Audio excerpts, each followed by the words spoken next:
Okay, welcome guys and girls. I'm going to just quickly go through a simple way of completing your safe work method statement for erecting wall frames. I'll go through this quickly so I don't waste your time. First page of the formalities: principal contractor, work activity, erect wall frames, work location, phone numbers. One item I want to highlight is the higher risk construction work. What does that include? That includes clause 291, which involves a person falling more than 2 metres, or involves structural alterations or repairs that require temporary support to prevent collapse. All right.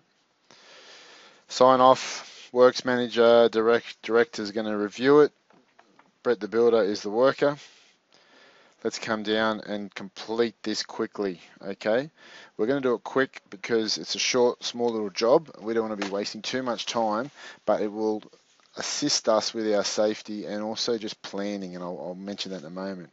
What are the tasks involved? Access the site, set up, set out, position and stand the wall frames, plumb and brace. I've got another one which could be, I suppose, I've doubled up. They're very similar, these items here. But check sizes, level and diagonals, so extra bracing required if need be. And then finally, clean up your site. All right. So what are the hazards and risks, or what is the problem? Identify the hazards and risks that may cause harm to the workers or the public. So that hazard here for accessing the site will be access and egress. Set out, we're going to have manual handling. Positioning and stand the wall frames, and these two items here are the most dangerous.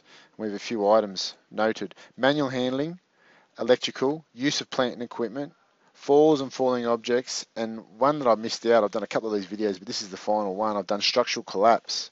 All right, so that's possibly if the walls could crush your fingers or they could actually collapse without being properly braced. Next item is the same. Use of power tools, or actually use of plant and equipment, we could change that. Okay, copy. Okay, then finally, I've just put dust as an extra one. Manual handling. Look, you could also put on each one is sun or UV ray, which wouldn't hurt.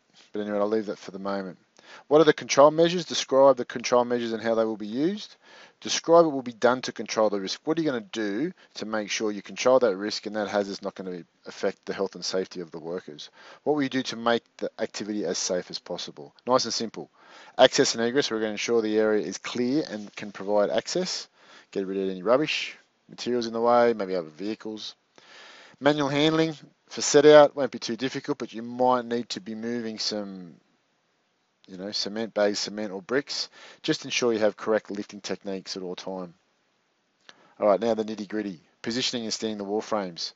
You have some manual handling issues. Ensure correct lifting techniques. If it's too heavy, have a buddy lift your partner. And if that's too heavy, required, use mechanical lifting. That could be craneage or forklift. Electrical. Ensure tools are tagged and your leads are tagged. Leads off the ground and use RCD. Use of plant and equipment. Ensure a competent operator. Provide tools that are in good working order. Okay, this is the one I'm talking about, planning.